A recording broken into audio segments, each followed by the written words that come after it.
Max, you know, I agree with you that our energy, you talk about our energy, our emotional expression that we project outward creates our personal reality, and then I guess collectively too, we're all adding to the reality that we're perceiving. But Max, is that the great secret of the New World Order, that they understand that we are creating reality, so they manipulate us and our energy, our emotions, so that they can get the world that they want? That's precisely what it is, John. That's exactly what they're doing, and they've been doing it for thousands of years.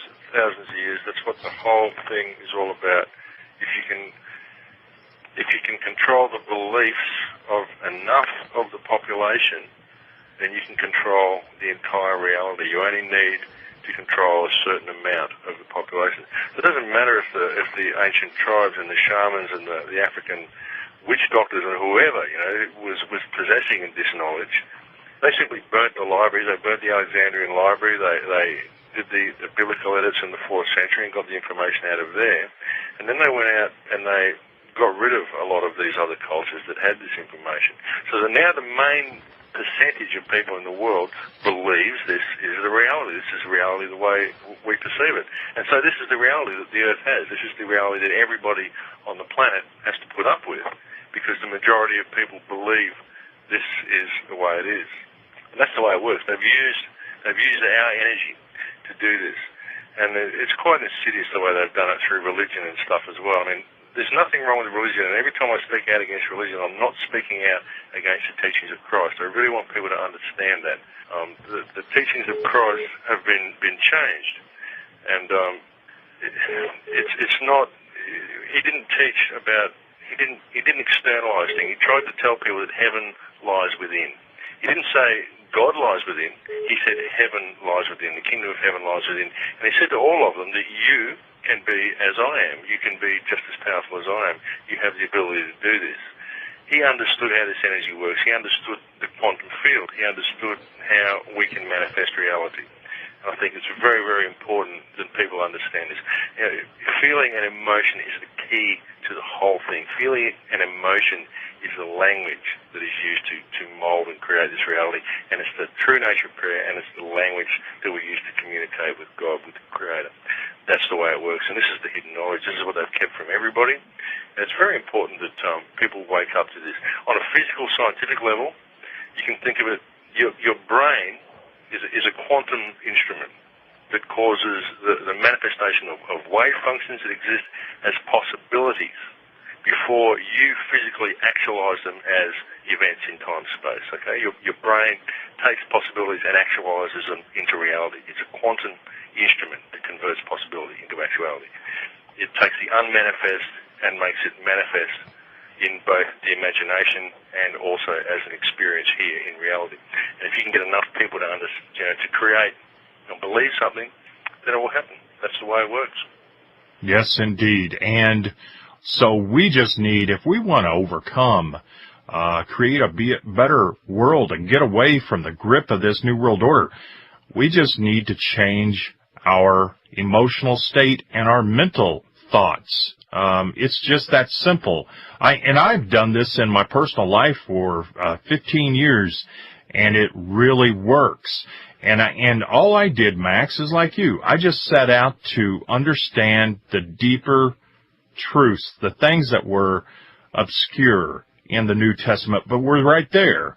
And, people so many Christians are listening to us right now, and they might think it's heresy, but they just need to go back and read the New Testament, the words of Christ, because he's telling us right there what it's all about. And the New World Order got a hold of that religion and manipulated it just enough to obscure the truth.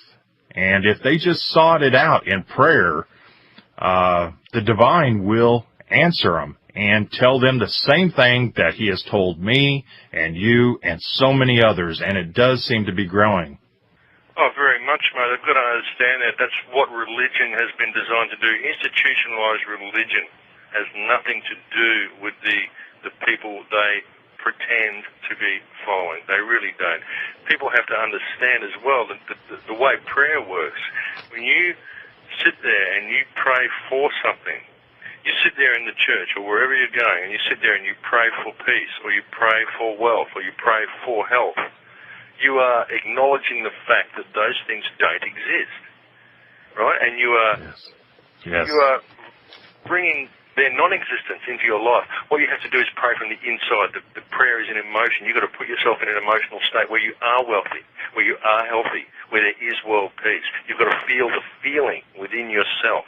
That opens the doorway to bring that into your reality. That is how you communicate with the Creator. That is how you communicate with the divine matrix, the intelligence that underlies everything. Understanding that you have the power of Christ. As Christ tried to tell you, you've got to understand it's Christ consciousness. It's Christ consciousness is what the key is. Once people understand that that is the key, that is the answer to it all, then everything becomes perfectly clear. And you can see the Battle of Armageddon. It's going on right now, as we talked about in the last show. It's going on right now, all around you. It's happening in the higher realm. And even when you look at the apocalypse, the word apocalypse, Michael actually talks about this in one of his lectures. The word apocalypse comes from the Greek word. It comes from the Greek apocalypse, which means covering, leather covering, right? The apocalypse is a leather covering, okay? That's in the ancient Greek. That's what they refer to as the apocalypse. So you can see the metaphor. The leather covering is the human shell, the human skin, the body that we are in. This is the apocalypse, and the battle is happening on a higher realm. It's happening on a mental, astral, whatever, spiritual plane. It's happening in a higher realm. It's the battle of energy. It's happening right now. And the tools that are being used to wage it are all around you. Television, all the stuff they put in the food, the false reality that they project to people, that they have got people believing. And we are right on the edge of whichever reality we're going to create.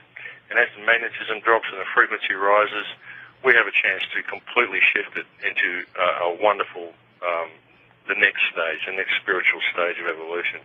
We have the opportunity to do this. I believe, through all my research, everything that I've read and everything that I've discovered has led me to believe that this is what this date is all about. And we can really utilise this. And it's happening right now. We don't have to wait to that date. That is just the prime position. And it could be like Michael says, it's the point of no return. That's the point from where we tip either one way or the other. It's a very, very interesting time to be alive in. Absolutely. Max, when we get back, we'll go a little further with that. But when you want something, you're acknowledging that you don't have it. So you'll get that you won't have it. Keep that in mind.